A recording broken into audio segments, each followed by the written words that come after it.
Students बात करेंगे reversible and irreversible processes की। रिवर्सिबल प्रोसेस एक्चुअली जैसे कि नाम से ज़ाहिर है, सिस्टम इस प्रोसेस को अगर फॉलो करे तो वो अपनी स्टेट जो है वो रिवर्स कर सकता है, मतलब कि इनिशियल स्टेट पे आ सकता है। और एक्चुअली रिवर्सिबल प्रोसेस एक साइक्लिक प्रोसेस होता है, ठीक है, यानी कि रिवर्सिबल साइकिल होता है। रिवर्सिबल प्रोसेस एक रिवर्सिबल साइकिल होता है, रिवर्सिबल साइकिल साइकिल। तो ये रिवर्सिबल साइकिल जो है, इसमें सिस्टम जो है वो अपनी इनिशियल कंडीशन में वापस आ सकता है, कुछ भी कोई भी जो है वो वर्किंग या कोई भी इवेंट जो है वो अचीव करने के बाद, ठीक है। आफ्टर,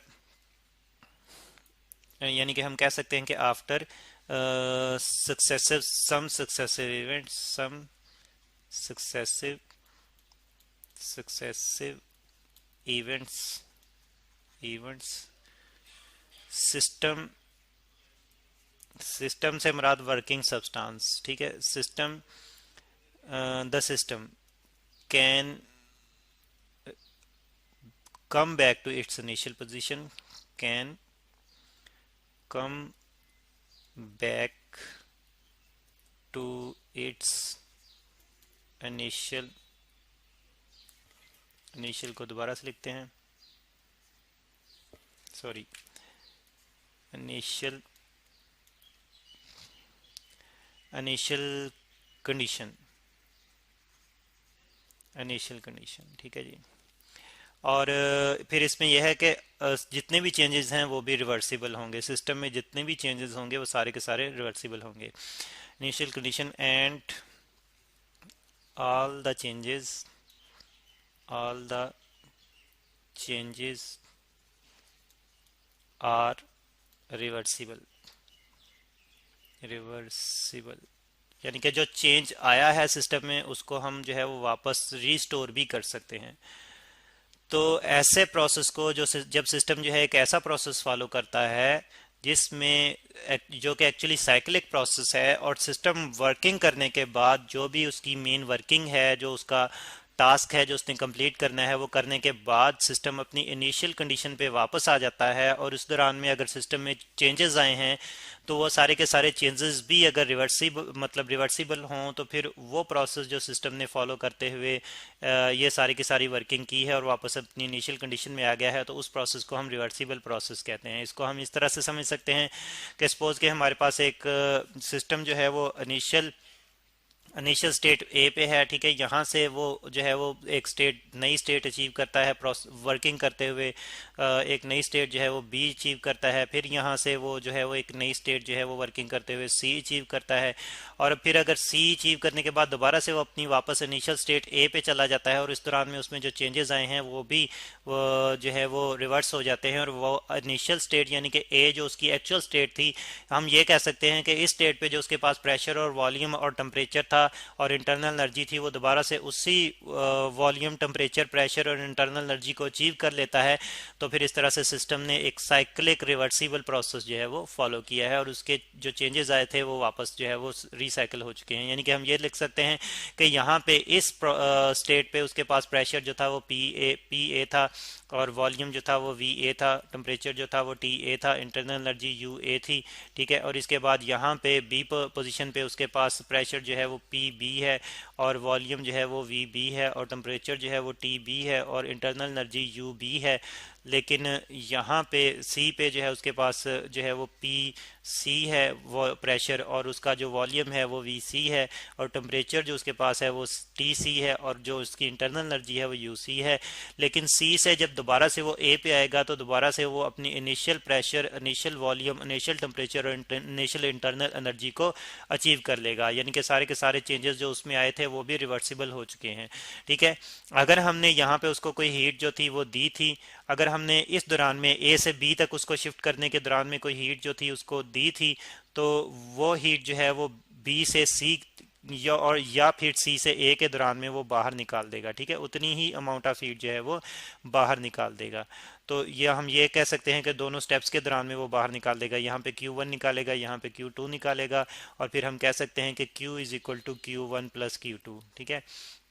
फिर इस तरह से हम देखेंगे कि उसने जो हीट हमने उसको दी थी वो भी उसने वापस इन्वायरमेंट में रिवर्स कर दी है, वापस दे दी है।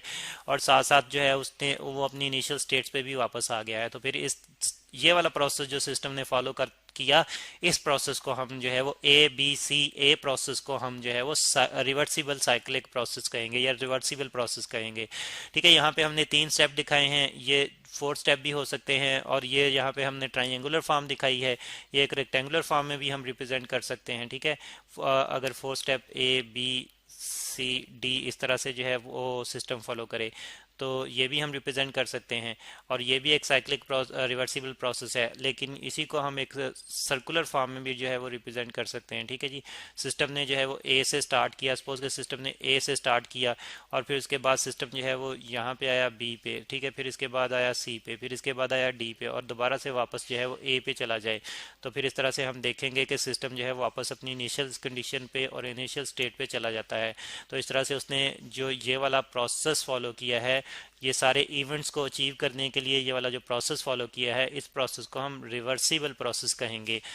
और इस तरह से फिर हम देखते हैं कि सिस्टम पे अगर कोई मैकेनिकल एनर्जी, सॉरी, सिस्टम पे अगर हम एनर्जी देते हैं तो वो वही एनर्जी जो है वापस ट्रांसफ़र कर देता है इन्वायरमेंट में।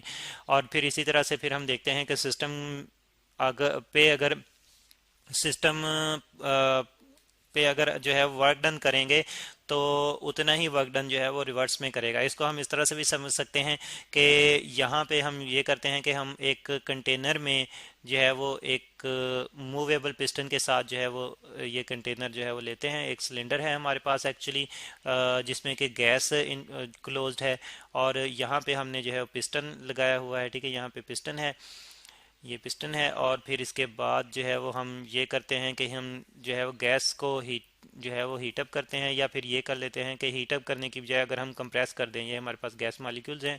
ठीक है, अगर हम कंप्रेस कर दें, ऊपर से प्रेशर अप्लाई करें, यहाँ पे हमने जो है वो प्रेशर अप्लाई किया P, ठीक है, और फिर इसके बाद जो इसका वॉल्यूम है वो V है, और उसमें चेंज आता है, बल्कि वॉल्यूम की बजाय उसमें हम ये लिख लेते हैं कि उसमें चेंज आता है डेल्टा V, और वॉल्यूम डिक्रीज हो रहा है तो इसलिए यहाँ पे नेगेटिव चेंज जो है वो रिप्रेजेंट कर देंगे। ठीक है, और फिर हम देखते हैं कि सिस्टम कंप्रेस हुआ, कंप्रेस होने के बाद उसके वॉल्यूम में नेगेटिव डेल्टा V चेंज आया, और इसके साथ साथ उसकी इंटरनल एनर्जी जो है वो भी चेंज हुई, क्योंकि प्रेशर जो है डायरेक्टली रिलेटेड है काइनेटिक एनर्जी से। अगर प्रेशर बढ़ता है तो काइनेटिक एनर्जी बढ़ती है, और kinetic energy, internal energy kinetic energy पे डिपेंडेंट है, मतलब काइनेटिक एनर्जी बढ़ी तो इंटरनल एनर्जी बढ़ गई है। इसका मतलब ये है कि सिस्टम का टेम्परेचर बढ़ गया, सिस्टम का टेम्परेचर बढ़ गया तो सिस्टम जो है वो हीट अप हो गया। तो फिर सिस्टम क्या करेगा, वही हीट जो है वो वापस इन्वायरमेंट में ट्रांसफर कर देगा जो हीट उसमें प्रोड्यूस हुई है। ठीक है, अब इसके बाद हमने प्रेशर अप्लाई करने के बाद सिस्टम को फिर उसके बाद छोड़ दिया, हमने एक्चुअली जो वर्क डन किया था सिस्टम को कंप्रेस करने में, वो उसके बाद सिस्टम को हमने फ्री छोड़ दिया। तो फिर जो है वो क्या होगा, गैस मॉलिक्यूल जो है इन्वायरमेंट से उतनी ही एनर्जी जो है वापस लेंगे, इन्वायरमेंट से उतनी ही, सराउंडिंग से उतनी ही एनर्जी जो है जो लेंगे। यानी कि सराउंडिंग पे पहले उन्होंने एक इफेक्ट छोड़ा था, एक चेंज छोड़ा था वो, और वो इफेक्ट, वो चेंज किया था, उन्होंने सराउंडिंग को एक हीट एनर्जी दी थी। और फिर क्या होगा कि वो वापस सराउंडिंग से वही हीट एनर्जी जो है वो वापस लेंगे। तो वापस लेके जो है वो हीट एनर्जी वापस लेके वो फिर गैस मॉलिक्यूल जो है वो गैस जो है वो एक्सपेंड करेगी, और उतना ही वॉल्यूम उसका बढ़ जाएगा, क्योंकि उसने उतनी ही एनर्जी जो है वो वापस ली है इन्वायरमेंट से, उतनी ही एनर्जी जो है उसने वापस ली है, और इसकी वजह से फिर जो है वो उसका प्रेशर जो है वो पहले जो हमने अप्लाई किया था वो कम हो जाएगा, और अब वॉल्यूम में जो चेंज आ रहा है वो पॉजिटिव आएगा, और उतना ही आएगा जितना स्टार्ट पे था। ठीक है, और प्रेशर जो है वो फिर उतना ही मेंटेन हो जाएगा, और उसकी इंटरनल एनर्जी में जो चेंज आया था वो वापस जो है वो रिवर्स हो जाएगा। ठीक है, तो इस तरह से हम देखते हैं कि सिस्टम जो है वो सराउंडिंग पे भी कोई इफेक्ट नहीं छोड़ता। ये वो वाला सिस्टम है जो एक रिवर्सिबल प्रोसेस को फॉलो कर रहा है। यानी कि अगर सिस्टम एक रिवर्सिबल प्रोसेस को फॉलो करे तो वो सराउंडिंग पे कोई इफेक्ट छोड़े बगैर वर्किंग करेगा, और वर्किंग करने के बाद अपनी इनिशियल ओरिजिनल कंडीशन पे वापस आ जाएगा, और उसमें जितने भी चेंजेस जो है आए थे वो रिस्टोर हो जाएंगे। तो ऐसे प्रोसेस को जिस जो जो कि एक्चुअली सिस्टम ने फॉलो करते हुए जो है अपने आप को रिस्टोर किया है, उस प्रोसेस को हम जो है वो रिवर्सिबल प्रोसेस कहेंगे। और फिर हम बात करते हैं एक इरिवर्सिबल प्रोसेस की। तो irreversible irreversible reversible process process तो इरिवर्सिबल प्रोसेस में स्टूडेंट्स हमारे पास सिस्टम जो है वापस रिस्टोर नहीं हो पाता, can not come back to initial initial condition condition.